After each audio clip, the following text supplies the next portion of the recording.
अस्सलाम वालेकुम, this is Pakistan defence analysis और आज की वीडियो में हम पाकिस्तान के लूनर एम्बिशंस के बारे में बात करेंगे। इंपॉर्टेंट टू नोट कि इसमें चूंकि बहुत लिमिटेड इन्फॉर्मेशन मौजूद है, इसलिए बहुत सी चीज़ें वक्त के साथ चेंज हो सकती हैं। लेकिन जिस चीज़ में कंफर्मेशन मौजूद है वो ये कि हकीकतन स्पार्को का एक लूनर प्लान इस वक्त ज़ेर अमल है। तो इस पर डिस्कशन और बहुत कुछ हम इस पर बात करेंगे। तो चलिए शुरू करते हैं।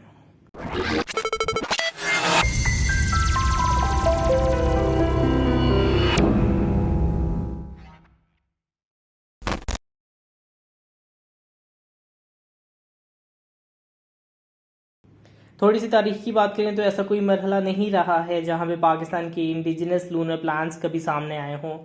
दी ओनली एक्सेप्शन जो हम बना सकते हैं वो यूएस के लूनर एम्बिशन प्लान से मुंसलिक है और 1961 में पाकिस्तान ने रहबर 1 साउंडिंग रॉकेट्स को सोनमियाली रेंज से लॉन्च किया था, जिससे पाकिस्तान एशिया में ये अचीवमेंट हासिल करने वाला तीसरा मुल्क बन गया था। लेकिन डायरेक्टली पाकिस्तान के इस लूनर प्लान से कोई डायरेक्ट ताल्लुक नहीं था।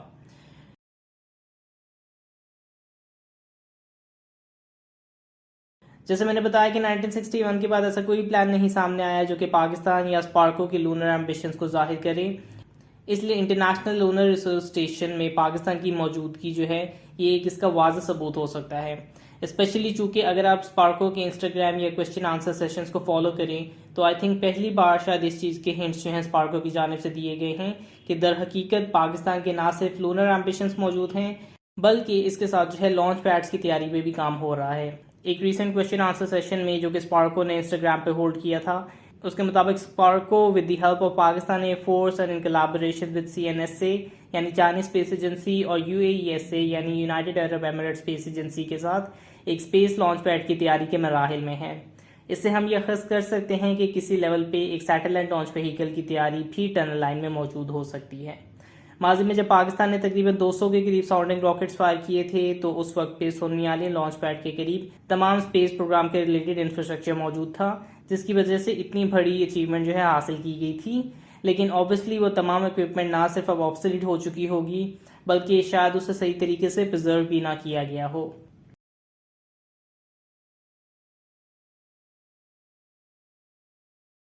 एनीवेज वाइल ये बात बहुत खुशी की है कि स्पार्को के लूनर एम्बिशंस हैं और स्पार्को इससे लापरवाह नहीं है और इस पर दर हकीकत बैकएंड पे कुछ डेवलपमेंट की जा रही है। लेकिन रियलिस्टिकली आई डोंट थिंक कि अगले इवन 15 से 20 सालों में भी अकेले स्पार्को इस एम्बिशन को हासिल कर सकेगा। लेट अलोन के सैटेलाइट लॉन्च व्हीकल की तैयारी और टेस्टिंग, इन तमाम चीज़ों को परफेक्ट किया जाए और यहाँ पे I guess international lunar research station का आइडिया सामने आता है। इससे पहले कि हम इंटरनेशनल लूनर रिसर्च स्टेशन के बारे में मजीद बात करें, आई थिंक ये इंपॉर्टेंट होगा कि United Arab Emirates space agency के साथ भी पाकिस्तान की स्पेस एजेंसी यानी स्पार्को के कुछ डेवलपमेंट प्रोग्राम्स मौजूद हैं।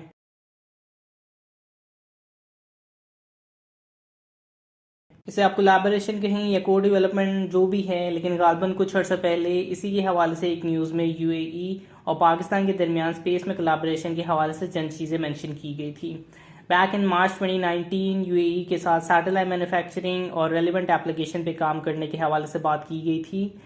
यूएई की स्पेस एजेंसी जो है अभी तक एक अंडरडॉग स्पेस एजेंसी आप इसे कह सकते हैं, जो शायद 19 जुलाई को जब वो अपना unmanned exploration Mars plan officially launch करेंगे तो तब शायद वो चंद लीडिंग स्पेस एजेंसीज में शुमार किए जा सकते हैं।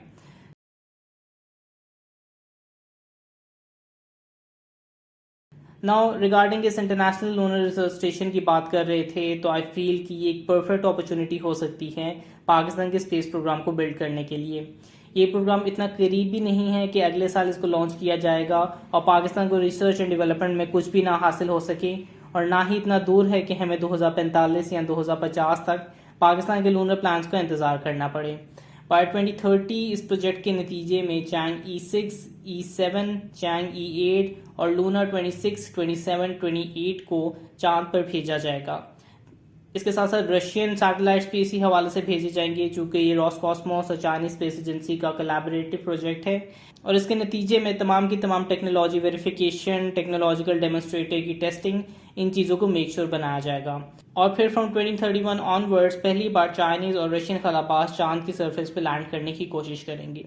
ऑब्वियसली शायद पहली आइट्रेशन में सिर्फ रॉसकॉस्मोस और सीएनएसए के खलाबाज इस प्रोजेक्ट में हिस्सा लें और उसके बाद मुमकिन जो पार्टनर्स इस पूरे प्रोजेक्ट में हिस्सा लेंगे सक्सेस की सूरत में फिर उनकी बारी आएगी।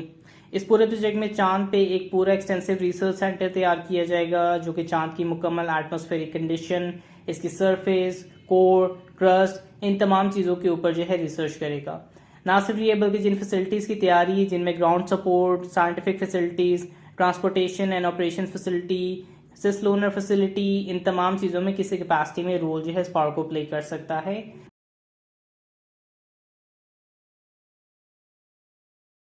अगेन मैं इस चीज़ को जितना हाईलाइट करूं कि स्पेस के सेक्टर में पाकिस्तान को अपनी डेवलपमेंट शो करनी ही होंगी, ना सिर्फ फ्यूचर की ग्रोथ एंड डेवलपमेंट के ज़रिए नज़र, क्योंकि सैटेलाइट्स का बहुत अहम किरदार होने वाला है, बल्कि पब्लिक लेवल पे भी इसे मिलिट्री डिफेंस स्केल पे ही शुमार करना चाहिए और इसके बगैर अपना दिफा करना जो है बहुत मुश्किल हो सकता है। एक वक्त पे नेवी ने जो है पूरी तारीख में अपना असर वाज़े कर दिया था, फिर वर्ल्ड वॉर 2 में एयर डोमेन ने ये फील्ड जो है अपने नाम की थी और अब मौजूदा फोकस जो है स्पेस और साइबर वॉरफेयर की जानिब है।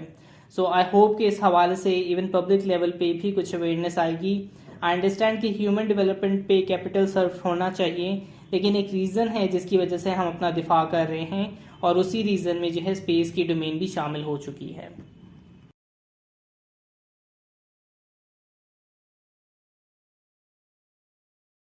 VT4 टैंक्स के हवाले से मजीद डेवलपमेंट सामने आ रही है और इट सीम्स कि मजीद 42 टैंक्स का एक रेजिमेंट पाकिस्तान को डिलीवर कर दिया गया है। टोटल अभी 176 टैंक्स का ऑर्डर पाकिस्तान आर्मी की जानिब से नौरन को VT4 टैंक्स का दिया गया है, जिनमें से अब रिपोर्टेडली 86 के करीब पाकिस्तान आर्मी के पास मौजूद हैं, जबकि फर्दर ये ऑर्डर जो है 300 यूनिट्स तक भी जा सकता है। इसके साथ साथ खालिद टैंक की कंपोनेंट्स या सब असेंबलीज की डिलीवरीज भी पाकिस्तान की इंपोर्ट एक्सपोर्ट रजिस्ट्री के मुताबिक पाकिस्तान को मौसूल हुई हैं। अल-खालिद टैंक्स के हवाले से क्लियर करता जाऊँ कि ये सब असेंबलीज और कंपोनेंट्स जो हैं इम्प्रूव्ड अल-खालिद 1 टैंक के हैं, जो कि अब ऑलमोस्ट 110 की तादाद में पाकिस्तान के पास मौजूद हैं। लेकिन इन तमाम चीज़ों के बावजूद भी अभी अल-खालिद 2 टैंक के हवाले से कोई इन्फॉर्मेशन सामने नहीं आई है। अगेन इन चीज़ों की स्पेकुलेशन तो मौजूद हैं कि इसमें 1200 हॉर्स पावर के इंजन की बजाय 1500 हॉर्स पावर का चाइनीज इंजन इस्तेमाल किया जा सकता है, या इन चीज़ों की न्यूज़ भी है कि एसलसान यानी टर्की की जानिब से अल-खालिद 2 टैंक के लिए मुख्तलिफ एडवांस इलेक्ट्रॉनिक पैकेजेस ऑफर किए गए हैं, लेकिन इसमें से कोई भी चीज़ तब तक ही मुकम्मल कंफर्म हो पाएगी जब इसके हवाले से HIT या मिनिस्ट्री ऑफ डिफेंस प्रोडक्शन कुछ इन्फॉर्मेशन जारी करेंगे। माजी में अल-खालिद 1 टैंक की डिलीवरी भी जो है सुस्त रवि का शिकार रही है। सो लेट्स सी कि अल-खालिद 2 टैंक को कब तक क्लियर किया जाएगा और इसे कब तक पब्लिक डोमेन में हम देख सकेंगे।